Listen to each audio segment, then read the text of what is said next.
Hey guys, welcome back to Season 37, War 2. Today, 4 Loki is facing Ghost Warriors. We're still in Tier 2 right now, so these wins are really important to get back into Tier 1.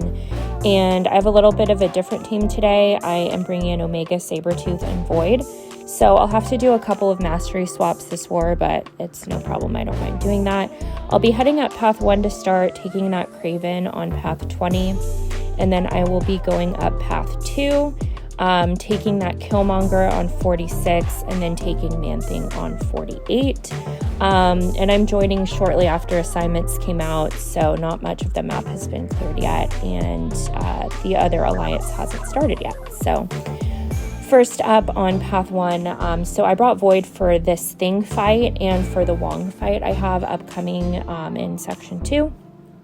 And basically here, this has personal space regen, so if I'm near him for long enough, he'll get a regen buff. He just did there. And once he gets 10 regens, he will get a Fury.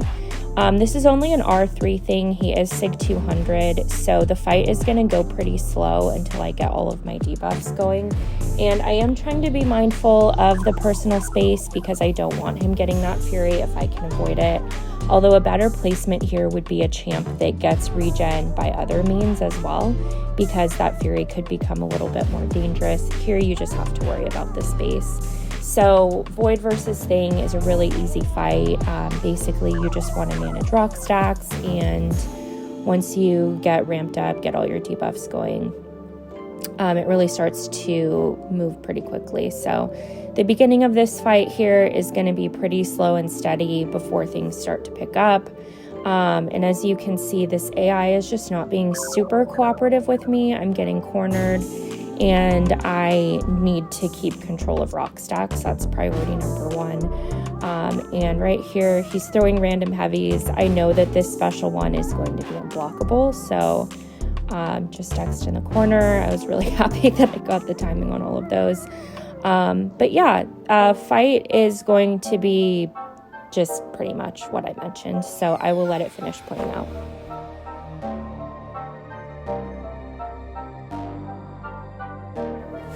By the way, Void and Omega do synergize really well together. Void's intimidating presence debuffs do more damage, and so does Omega's death field when they're on a team together, which is really nice.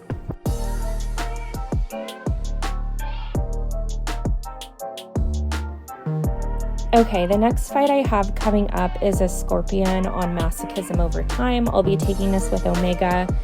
Basically, my strategy here is just like any other Masochism fight. I want to get my spores up to or above 10, and then I can start heavying.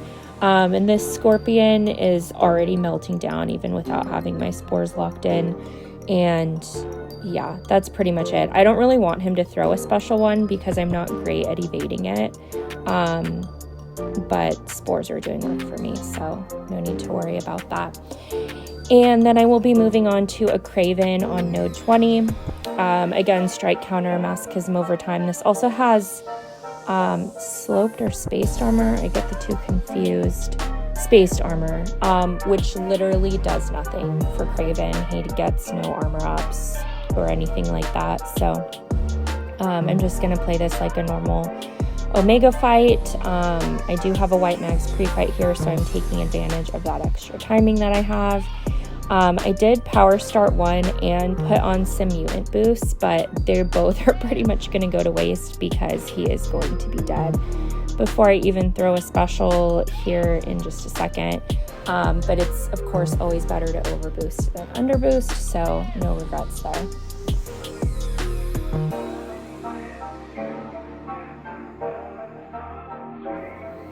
Okay, so next fight, I have a Wong here on Path 2, so this has Hard Knock Life on it, so I will get a Disorient on me when I parry, and it also has Strike Counter. So this could be a tricky placement. I see what they're trying to do. They're trying to get him to throw his heavy a lot and get a bunch of power gains, which is why I brought in Void for that.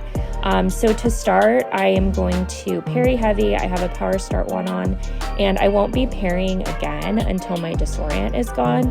As you can see, the power gain came up there. Now his unstoppable is on cooldown, with the AI is just being kind of weird, and I got parried there. I guess I was late on the counter.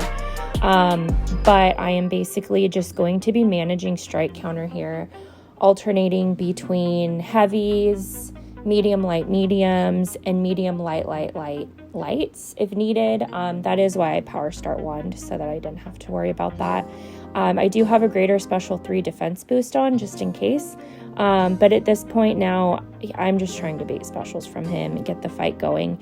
The other thing to be aware of against Wong is that when he reaches 100 of his little magical charge things, you take a burst of damage if you hit him with a medium or a light.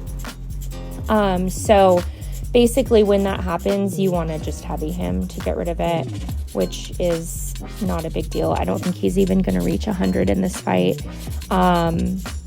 But yeah, I mean, that's kind of why this placement isn't great, because he's heavying to use up his magic charges. As you can see, they keep going down every time he does that. And at this point, basically my debuffs are just doing the work for me. So yeah, he'll be finished up in just a second.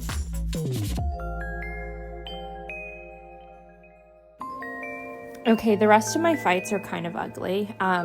Truthfully, I was a little nervous for that Wong, so once it was over, my nerves were a little, up. My adrenaline was going. So I have MODOK here. Again, this is strike counter. I am going to be, for the most part, ignoring strike counter. I threw a heavy at the start there just so that I had an ability to keep my spores going up if I wasn't right next to him.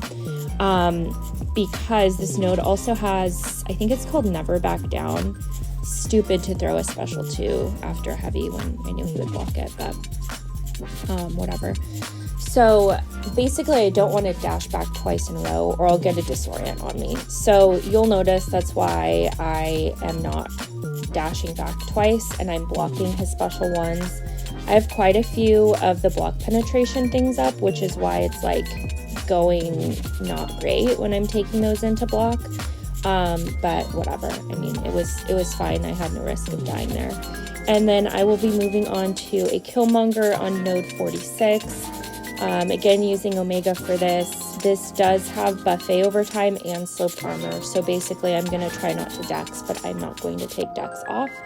And Killmonger doesn't gain armor, so this is again not a great placement for him. But yeah, I'm just letting Omega do his thing. I'm staying close on those specials.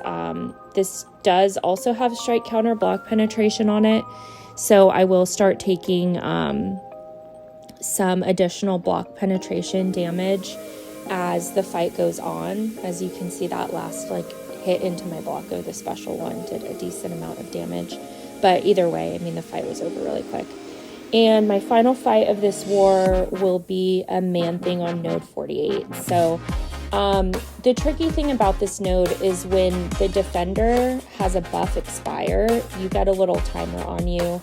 And if you don't heavy or special within the duration of that timer, you get a falter on you. So I wasn't paying attention and I didn't even think that his unstoppable would trigger the node, but of course it does. It makes sense that it does. Either way, to be honest, first of all, I don't think this guy had any Mystic Dispersion on. Maybe 1 point, if that. But I am not afraid of dying to Man-Thing at all if he's not throwing special 3s. I do have a greater special 3 defense boost on. Right there, I realized I was throwing my heavy into his miss, and I hit that special 2, knowing that the last hit would land as long as he wasn't blocking. Thankfully, he wasn't. But yeah, as you can see, even though this fight was not great, it ended fine, and I ended with a lot of health still. So that wraps up my war. We did end up winning this war, and we actually had a donut in Battle Group 3, so that's always really awesome to see. Great job to the rest of my battle group mates and to the rest of Loki for the win. Yeah, that'll do it. I will see you guys next time. Bye.